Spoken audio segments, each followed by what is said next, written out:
My name is Zara, and this happened about 6 years ago, when I was about 8 years old. We lived in the old house that belonged to my grandfather's father.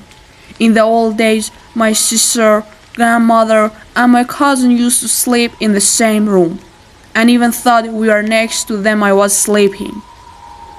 But I was still full of fear that the public girl was sleeping in the middle. My sister was sleeping on sliding bed next to her, and I was also sleeping on the top floor of the bed. Also, it was not scary for me at all. The only reason I hated the upstairs was that I was getting hot. That night I slept normally like any other night around 36 minutes in the morning.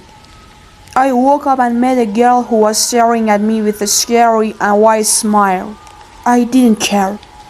I thought it was the ghost of my grandmother, and I lay down again.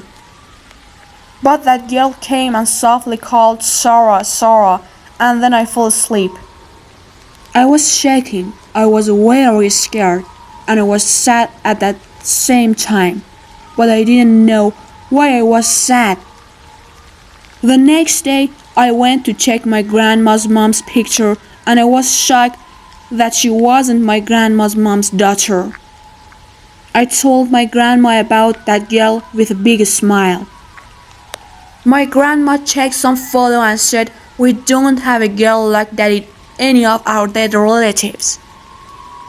I felt sick and said, "So the person who smiled in this cake?" Then my grandfather laughed and said, "Don't worry, your big mom is out of her mind. She is your big sister who did. She always has a big smile. It was on her lips, so that's why I always crying later, because she was my sister's daughter." A few years have passed and I was 13 years old. He lived in a small village. He was very small and had only one room. My grandmother slept on one bed, my mother and father slept on another, and I had to sleep on a mattress on the floor. We were there for several weeks and I had terrible nightmares every night. I used to wake up screaming. My mom and dad tried to calm me down and said, "What happened?" I was just saying that a black man wants to come and take me away. I still tremble from the memory of it. Every night, a shadow of someone came from behind the curtain in the corner of the room. His face was completely black. It was just a remember black figure from him. He was very tall and the fairy one slowly crawled like in the horror movie and slowly came to my body. Then he whispered something in the ear until I wanted to scream. I was afraid to go to sleep. It appeared not only at night, but also during the day. One night we were watching TV and I unconsciously looked away. The ledge soft of the curtain opened slightly, and I saw that black man standing there staring at me. He raised his hand and put his finger on his lips and said quietly. I let out a loud scream and quickly told my mom what I saw. Mom got up and moved the curtain and opened and closed them to prove to me that there was nothing behind it. So it was clear. When my mother went there, she had disappeared. When the vacation was over, we returned to our apartment in the city and all of my nightmares ended.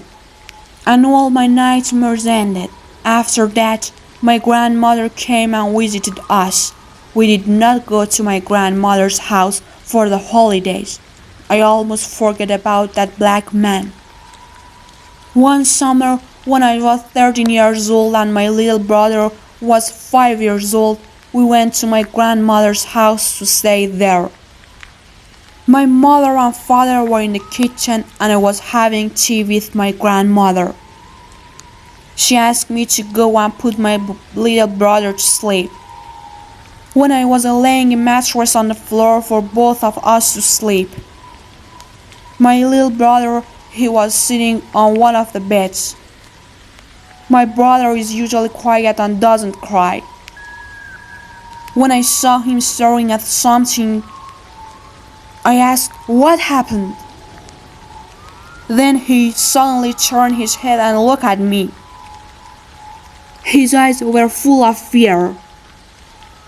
He looked at me and pointed to the curtains. A black man was standing there. It goes without saying that my brother and I slept in the kitchen that night and never went to my grandmother's house again.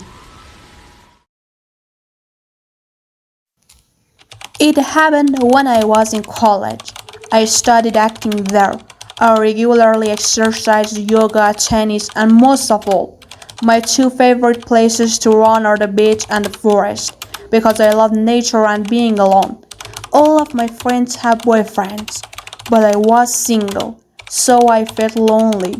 One day I checked his Instagram profile. His name was Mason, and according to his bio, he was a football player in college near me. My picture was of football games and having fun with his friend. He was muscular, but he was a little short. In short, I decided to accept his request. He gave me a direct message, but no more. I didn't answer him and I got to work. Sometime later during lunch, my friend forced me to talk to Mason, and I said we are very good together about sports, movies, books, and college. And we talk about many things. I told him about running in the forest and on the beach. And he said how much you are cute and have a good body. He asked me if we could meet. I think he is a nice person, but I wasn't sure. A few days later, around 6 in the morning, I went out for a run. It was good when I was running. I noticed a black car parked outside.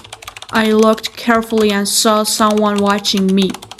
When I came out of the forest and beach in trance, I saw the same black car parked nearby. I was very scared. I quickly ran to go back to I looked back at the dormitory and saw that the car didn't follow me. So I calmed down and I said to myself, maybe it was a different car. When I went to the dormitory, the black car was not there and I felt relieved. I took a shower, changed my clothes, and got ready for college. He sent me a message and said that I want to wrestle. I didn't think anything bad and I replied that it's cool. I was leaving the dormitory when he messaged me again and said that I want to meet in my college dormitory because I felt in love with you so much. I felt bad. I didn't feel like wrestling. I messaged him to come, let's be normal friends for the rest of that day. Mason didn't text me anymore. I felt bad, but I said I'll wait for a couple of days and then I'll message him to see if he's alive or not. The next morning I went to see him again. It was a dormitory and not in the forest, and I felt relieved.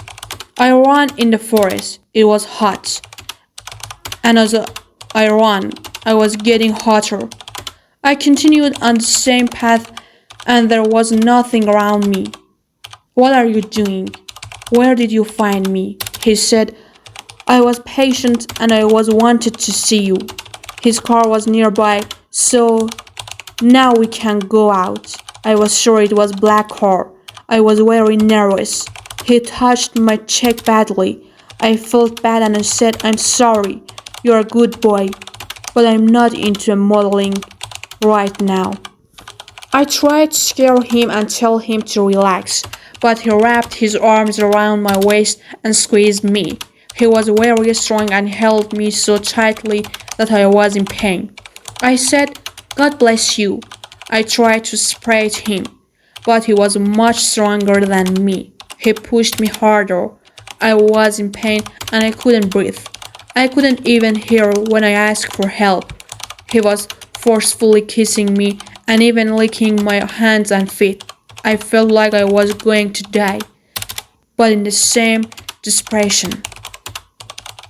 I beat his nose hard and poked his eyes. He told me to stop, and then he gave me a hug. I jumped on him until I was out of breath, and I ran away from there at full speed. Finally, I went back to college and told my friend what happened. Later, I explained to the police. I told him that I wanted him to be arrested and punished. They told me that they are doing their best. They blocked me on Insta and also on Twitter and Facebook. Of course, they didn't follow me, but I blocked them as a precaution. Sometime later, they informed me that he was arrested, as if months ago because of a handshake.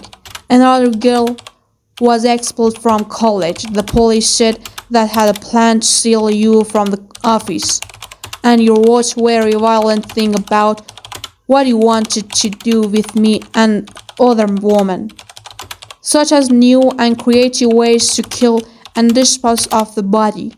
He even wrote about how he wants to hug women by using her. When I found out, I brought it up. It may seem strange to you, but it is really possible to hug someone by pressing hard and for a long time until they suffer from lack of oxygen and suffocation. He was very strong and he was mean to me. I'm sure he could have killed me. As far as I know, he is still in prison or maybe in hospital. I don't talk to people I don't know in virtual space, and I don't go to the forest alone anymore. God, I was lucky that day. The story could have ended in a different way. I'm sure he would have pressured me so much to die. What do you think he wanted to do with my body after that?